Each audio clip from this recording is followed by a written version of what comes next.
Suku Anak Dalam adalah salah satu suku bangsa minoritas dan merupakan komunitas adat terpencil yang ada di Provinsi Jambi. Mereka hidup berkelompok, berpakaian hanya sebagian menutupi badan, gaya hidup yang masih tradisional, yaitu berburu dan meramu atau mengumpulkan makanan, dan hidup berpindah-pindah. Dengan kata lain, mereka sangat tergantung dengan hasil hutan, alam, dan binatang buruan. Meskipun saat ini sejumlah suku anak dalam telah keluar dari hutan dan menetap di desa, mereka masih menggantungkan sumber penghidupannya kepada hutan, terutama untuk bertani dan berkebun.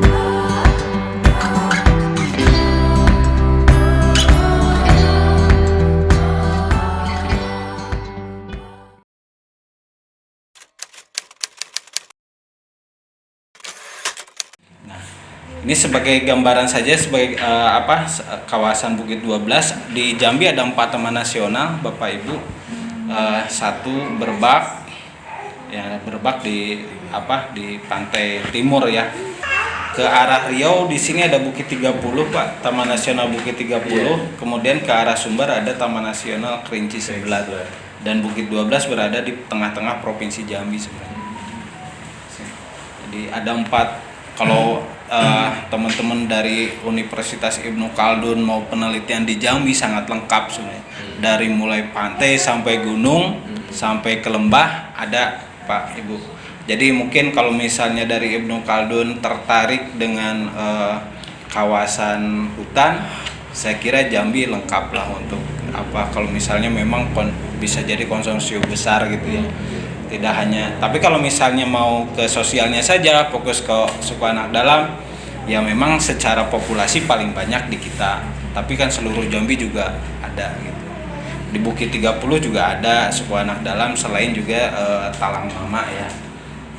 Tapi di wilayah Tebo juga ada suku anak dalamnya. Kemudian ini sebaran suku anak dalam di Bukit 12, Bapak Ibu sekalian, ada 13 kelompok. Kami melakukan sensus di tahun 2018, sensus yang kedua. Sensus yang pertama 2013 itu kurang lebih 1.700-an jiwa yang ada di dalam dan sekitar Taman Nasional Bukit 12. 2018 tercatat 2.990, hampir 3.000. Hampir 3.000 jiwa di dalam dan di sekitar kawasan. Kemudian secara potensi Pak, memang kalau dibanding dengan taman nasional lain ya secara bentang alam Bukit 12 itu ya nggak ada apa-apanya lah Pak gitu ya.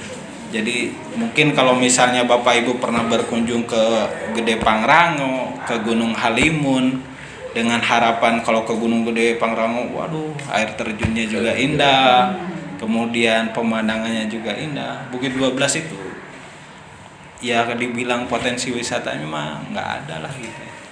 Jadi ini foto-foto ini benar-benar kita bangun gitu. Jadi bukan memanfaatkan potensi yang ada, tapi benar-benar kita bangun ya supaya enak dilihat aja gitu. Kalau secara bentang alam ya minim lah dibanding taman nasional lainnya gitu. Jauh berbeda lah gitu. Ya secara potensi flora dan fauna saya kira juga karena ada komunitas adat di dalam kawasan dan mereka juga memanfaatkan sumber daya alam di dalam kawasan untuk keberlanjutan hidupnya. Ya benar-benar Bukit 12 itu ya gimana caranya sih sumber daya alam yang ada di dalam kawasan itu bisa mendukung kehidupan itu. Beberapa satwa yang dimanfaatkan ya yang meskipun dilindungi tapi ya ternyata kan dimanfaatkan juga seperti rusa, kemudian tenung ya tapir masih ada Bang Diki, tapi terakhir hanya saya baru ketemu jejaknya aja di 2019 itu. Belum menemu itu. Kecuali ada beberapa satwa yang dianggap dewa ya, seperti kuau, kemudian beruang, harimau gitu.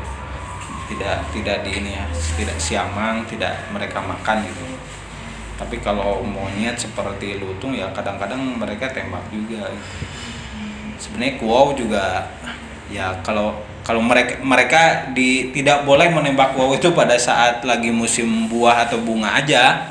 Setelah itu mah nggak ini juga. Artinya tidak ya, banyak sebenarnya hewan-hewannya atau satwa yang termasuk jenis dilindungi, tapi secara kenyataan kita tidak bisa melarang itu untuk Yang nembak memburu atau suku anak dalam? Enggak kan? suku anak dalam, Pak. Oh dia nembak? Iya. Nah buat apa itu? Ya untuk dimakan. Konsumsi rakitan. Kemudian potensi lainnya anggrek.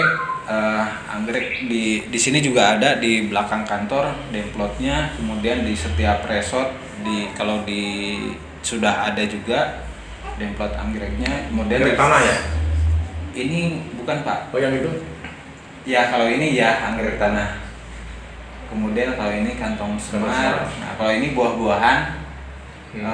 Ini jenis tampuy. Kalau dibuka kayak manggis ya, manis juga. Kemudian ini sialang. Sialang itu pohon yang dihinggapi lebah madu disebut sialang. Kalau nama pohonnya bisa keruing, bisa kedondong dan sebagainya. Kalau nama pohonnya, kalau jenis pohonnya nanti sudah dihinggapi lebah madu ya itu jadi sialang. Oh, saya nggak lihat itu kan? Apa damar? Oh ya, betul. Ini damar belum masuk nih ke sini. Damar juga dimanfaatkan, hanya saja damar yang di kita lebih banyak damar biasa ya, bukan damar mata kucing, Pak. Jadi mungkin harganya ya paling tinggi sekitar 4.000-an lah per kilogram ya. Karena damarnya damar putih itu, bukan yang getahnya yang bening. Kalau yang bening yang mata kucing itu yang harganya Sorea ya. betul, Sorea. Yang langka. Biasanya banyak di sekitaran Lampung itu ya, Bengkulu, Lampung, Liwa itu ya. Bukit Barisan Selatan sekitaran itu masih banyak. Ini potensi sumber daya alam yang ada di kawasan ini. Ini tadi satwa-satwa yang ada di sini di kawasan. Kemudian ya mereka sebenarnya sangat menghormati ini binatang-binatang ini. Tidak. Oh ada makaka ya? Iya. Makaka, kemudian ini siamang. Ini siamang juga ya. Karena satwa prioritas kita siamang ya. Satwa prioritas yang harus kita naikkan populasinya siamang di Taman Nasional Bukit 12. Karena 2 kali kita melakukan okupansi harimau juga belum nemu harimau. Meskipun secara informasi ada pernah ketemu jejak dan lain sebagainya, tapi 2 kali kita melakukan inventarisasi dan survei harimau juga belum nemu. Paling ada ini aja macan dahan ya. Ya, macan akar yang ketemu di kamera trap, kemudian di jejak-jejak juga masih banyak. Level skripsi pernah penelitian itu Pak, pola konsumsi anak orang rimba. Di pola konsumsi orang rimba ternyata memang ada yang masih terikat dengan kawasan hutan, ada yang transisi, ada yang sudah luar. Jadi tadi disebut juga dalam itu Pak Diki. transisi luar. Maksudnya yang pembimbingan di situ, yang dalam itu disediakan zonasinya oleh Pak Haidir. Maksudnya dari balai itu menyediakan lokasi. Jadi mereka boleh bolak-balik masuk Taman Nasional kan kawasan. Iya. Istilahnya bukan luar tadi apa? Dolan. Istilahnya 3 memang kategori ya, dari transisi tengah. Jadi memang dia sangat terikat dengan umbi-umbian, dengan bangun pondok-pondok. Tapi mereka berpindah. Shifting nomaden. Semi nomaden ya. Iya. Nah, Tadi kita udah explore tuh lewat tadi SDH, keputusan transisi, pindah sama atau tidak pindah. Bediom. gimana? Berdasarkan apa? Bediom, Bu. Oh, Bediom. gitu. Bediom. Bediom. Di situ polanya matrilineal. Gimana? Matrilineal, di mana perempuan lebih dominan ya, lebih Nah sekarang Bediong memilih agama. Pak Iris mereka Idris Sardi meneliti bahwa ada 3 klasifikasi suku anak dalam.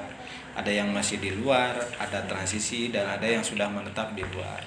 Nah, ini memberi pola pengaruh juga, Bu. Yang tadinya misalnya konsumsinya ubi menjadi nasi gitu. Ada perubahan-perubahan itu. Jadi tidak, kalau yang masih ada padi mereka tidak tanam ya?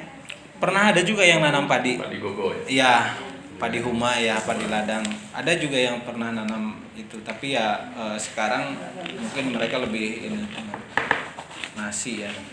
Jadi kami juga beberapa kali mencoba membuat demplot umbi-umbian dan sebagainya, tetap nggak berhasil juga. Nggak berhasil juga. Kurang antusias karena mereka memang awalnya ya budayanya bukan budaya bercocok tanam ya. Budayanya berburu meramu gitu, berburu meramu, jadi tidak terbiasa memelihara. Tapi beberapa tahun sekarang itu ya saya kira mereka sudah mau ya. Iya. Sudah mau. Kalau ini makanan sehari-harinya apa? Nasi apa ubi? Juga sama itu juga kalau ada nasi itu banyak macam nasi dan tahan makan untuk hari. Kalau orang rimba ini kalau kita ini makan ubi sebanyak apapun, kalau belum makan nasi belum makan. Kalau orang rimba ini kebalik, walaupun sudah makan nasi belum makan ubi belum makan nasi belum makan. Tapi makan ubinya itu pakai lauk atau pakai kelapa gitu? Direbus aja. Oh gitu. Mereka nggak pakai main rebus semuanya, nggak pakai minyak. Kalau ada ikan pakai ikan. Langsung dicampurin. Ikan sama rebus singkong sama. Iya, rebusan Banyak buat kamu enggak buat jalan. kepengaruh sama itu minyak goreng naik. Mecin itu enggak, pakai garam aja. Pak, ini anak-anak pada sekolah ya? Ada juga yang masih sekolah juga. Sekolah kalau di sini sekolah Rimbo Sako Senensing. Kalau Roman Pak Temenggung ini ya sekolah jauh ya, ada di Punti Kayu sini, Punti Kayu 1 ya, kerja sama Dinas Pendidikan sama PT SAL ya. PKBM. Mana ini? Kita punya sekolah rimba yang dulu di awalnya dirintisnya sama Bang Diki dan kawan-kawan sekolah itu. Nah, karena teman-teman Warsi sudah menginisiasi itu, teman-teman kita juga mencoba membangun ya gimana sih membangun sekolah itu gitu. Nah, sekarang ada 6 sekolah di kami, Pak, ada 6 sekolah rimba di Bukit 12 yang salah satunya sudah bekerja sama dengan sekolah negeri ini. Jadi mereka yang tadinya belajar di dalam kawasan, kemudian kita sekolah formalkan kelas jauh. Awalnya ya mereka dalam seminggu itu hanya 2 hari kalau tidak salah sekolah formalnya, lainnya di dalam kawasan. Tapi sekarang sudah full setiap hari ke sekolah. DSD 191 Bang Diki, Pematang Kabo. Jadi kami kerjasama dengan PT SAL antar jemput mereka setiap hari antar jemput ke sekolah. Kemudian dari cerita Pak Budi barusan tentang gender, saya jadi ingat di awal tahun juga kita punya cita-cita itu Pak Budi. Jadi ya memang kalau lihat gender di peran gender di suku anak dalam itu kalau secara program ya lemah.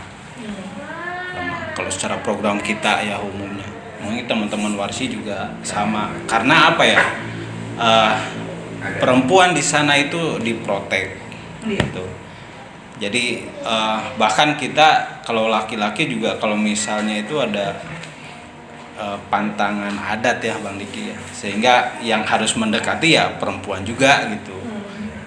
Jadi ada istilah adatnya itu Lokalisme, kearifan lokal iya. bisa dikatakan. Nah kemudian secara waris juga memang turunnya ke perempuan. Patrilineal. Jadi Di tesis saya juga menyinggung sedikit peran perempuan di situ, di suku anak dalam, tapi ya mungkin saya tidak terlalu terlalu mendalam ke situ, jadi hanya bagian-bagian saja dari modal sosial. Jadi gini, peran perempuan itu yang ini tuh menjaga sustainability sebenarnya, keberlanjutan, menjaga keberlanjutan. Kalau yang laki-lakinya kurang juga berarti. enggak, karena tadi keputusan pentingnya itu di perempuan. Iya. Berarti dia lebih fokus ke, dia berpikir, wah ini kalau perempuannya mitigasi risiko. iya ini akan begini gitu ya. Yang laki-laki nurut aja, Bu. Iya, nurut aja. Nurut aja. Jadi dia yang berkalkulasi dong ya, berkalkulasi. Iyalah, Ya, mungkin ini kalkulasi. penghasilan udah dikit nih ya. Harus pindah nih gitu. Menghidupi anak-anak mereka. Pas gitu. suaminya mau jual, aku Cari tinggal tempat lain. cuma 2 kantong gitu. Sama aja kita ya. Kita mau pindah sekarang, pindah kerja. Tapi luas tuh yang mau dijelajahi berapa ratus ribu hektar. Iya. Tapi ada memang zonasi dia aja. Oke, Iya. terima kasih.